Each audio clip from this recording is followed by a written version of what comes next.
aqui, ele está tratando da matriz de riscos, que a matriz de risco nada mais é do que uma cláusula contratual onde vão ficar definido o equilíbrio econômico-financeiro inicial do contrato, em que vai ser repartido os riscos que vão ser da contratada, os riscos da contratante e os riscos que podem ser de ambas as partes. E hoje é dia de estreia aqui no Boletim Diário. Hoje estamos recebendo ele, que é auditor federal do TCU, professor na área de licitações e contratos e também fundador da comunidade Contratações Públicas. E essa sou eu que estou adicionando aqui a pauta. Agora eu fiquei em dúvida e vocês vão conferir aqui comigo. Quem será a voz mais poderosa do mundo das licitações? Professor Rafael Sérgio ou o nosso amigo que estamos recebendo aqui, o professor Fabrício Mareco? Seja muito bem-vindo!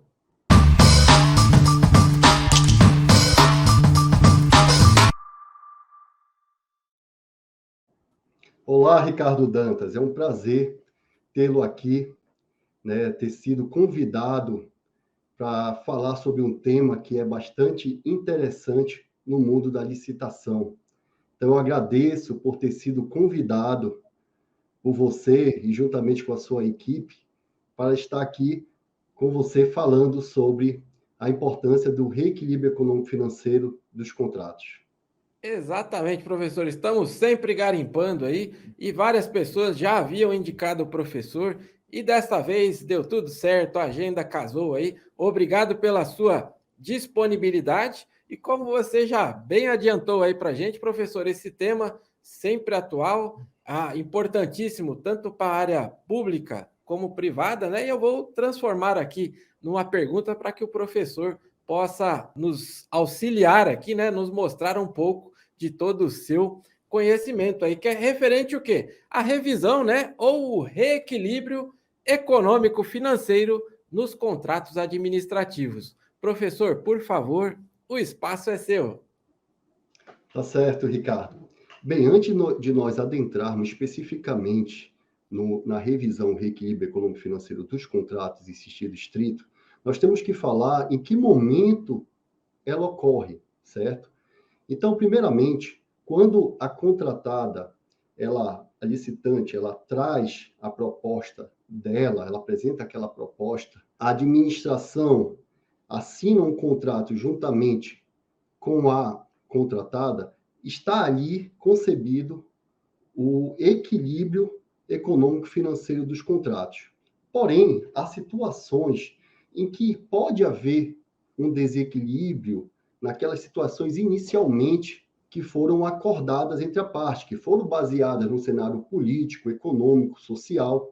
Essas alterações, elas podem se dar tanto na área ordinária quanto na área extraordinária. E na área ordinária, nós podemos falar que são aquelas situações como a variação cambial do dólar, variação dos insumos ao longo de um determinado período. E a Constituição Federal, ela, no artigo 37, inciso 21, ela assegura ao contratado a manutenção das condições efetivas da proposta ao longo da execução contratual. Portanto, a manutenção do equilíbrio econômico-financeiro dos contratos, ela tem raiz constitucional. E foram criados institutos para que pudesse permitir essa manutenção ao longo da execução do contrato. Então, nós temos 3 institutos. O primeiro deles é o reajuste, que está na área ordinária. O reajuste, ele é utilizado para fazer frente, né, para remediar os efeitos da inflação, da desvalorização dos preços. Então, ele é aplicado anualmente no contrato, em função da data base, seja do orçamento ou da proposta, conforme a Lei 8.666/93, e na nova Lei de Licitações é a partir da data do orçamento. Já a repactuação, que é o segundo instituto, também é uma espécie de reajuste e serve para fazer frente à variação dos custos de mão de obra, das categorias profissionais e serviços contínuos de dedicação de mão de obra exclusiva. E nós temos um outro instituto, que é o do reequilíbrio econômico-financeiro, em sentido estrito, que é para fazer frente a fatos imprevisíveis ou previsíveis de consequências incalculáveis que venham retardar ou impedir o andamento da execução do contrato. E tanto o artigo 65, inciso 2, a linha D, da Lei 8666/93, como o artigo 124, inciso 2, a linha D, da Lei 14.133, eles tratam da questão do reequilíbrio ou revisão contratual. Eles têm, muito semelhante, né, os textos de ambas as leis, porém, na 14.133, ele traz, no final da linha, que deve ser respeitada em qualquer caso a repartição objetiva dos riscos restabelecidos no contrato. Aqui, ele está tratando da matriz de riscos, que a matriz de risco nada mais é do que uma cláusula contratual onde vão ficar definido o equilíbrio econômico-financeiro inicial do contrato, em que vai ser repartido os riscos que vão ser da contratada, os riscos da contratante e os riscos que podem ser de ambas as partes. Então, esses institutos, eles servem para poder fazer a manutenção do equilíbrio econômico-financeiro do contrato. E é interessante também, na Lei 14.133, no artigo 131, que o reequilíbrio, mesmo que haja extinção do contrato, ele não vai ser uma óbice, né? Não vai para o reconhecimento do desequilíbrio econômico-financeiro contratual. O pedido de restabelecimento ele deve ser feito até antes do término da execução do contrato. Então, a contratada ela deve pleitear, e isso aí é bastante interessante, né, que é até uma novidade trazida pela Lei 14.133, que mesmo que haja extinção do contrato, a contratada se pleitear antes do reequilíbrio, ela terá esse direito, né, por meio de termo indenizatório.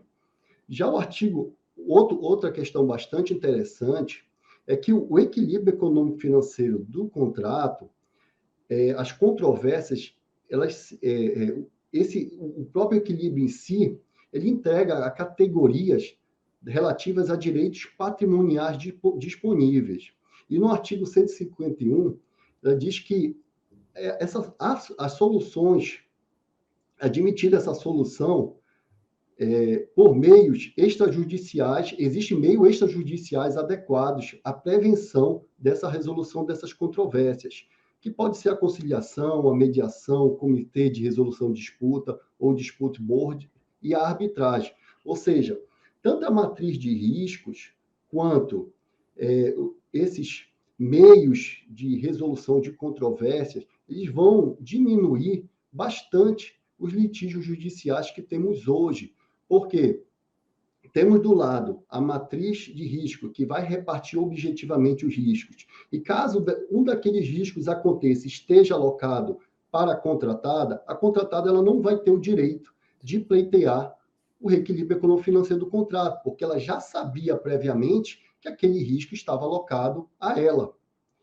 E, com relação a esses meios extrajudiciais, que podem ser utilizados para resolução de controvérsias, como conciliação, mediação, comitê de resolução de disputa e arbitragem, haverá sempre um terceiro, né, que vai decidir se cabe ou não um pleito de reequilíbrio. Só lembrando também que a administração ela pode solicitar também o reequilíbrio econômico-financeiro dos contratos, tá certo? Não é só o contratado. Se ela sentir que, por exemplo, há uma diminuição extraordinária de determinado insumo, que a administração ela estaria pagando um valor maior para executar do que o preço real, ela pode também solicitar o reequilíbrio econômico-financeiro do contrato. Ricardo, por hoje, vamos ficar por aqui. Amanhã eu vou trazer para vocês mais um tema que a gente vai falar sobre os pressupostos previsto na teoria da imprevisão e o que a contratado licitante pode fazer para pleitear um pedido de reequilíbrio econômico-financeiro dos contratos. Sensacional, professor. E que aula aí, um pouco menos aí de 10 minutos. Eu tenho certeza que você já deu um nó aí na cabeça de vários. Aí, por exemplo, né, a administração também pode pedir o reequilíbrio, né? A gente esquece disso daí, tanto o gestor público como o próprio licitante, que é também nosso fiel público aqui. Professor, eu quero deixar aqui também um convite. Está passando aí embaixo, né, as redes sociais do professor.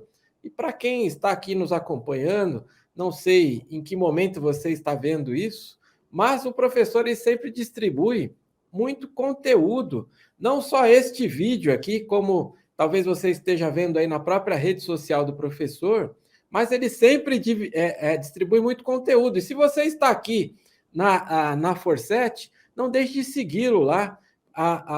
Nós estamos sempre garimpando aí o mundo das licitações e o professor a gente já viu que é de longa data e ele já entrevistou também, já fez lives com vários parceiros ou vários outros professores que vocês já viram passar aqui no nosso canal também. O professor já deixou aqui o convite, então amanhã temos a continuação aí falando sobre o reequilíbrio econômico-financeiro. Por hora, muito obrigado, professor. Eu que agradeço, Ricardo, mais uma vez pelo convite. Né? Vamos aí para a nossa segunda parte, que eu tenho certeza que tem muito conteúdo de valor ainda a entregar a todos os licitantes. É isso aí. Um abraço e até amanhã.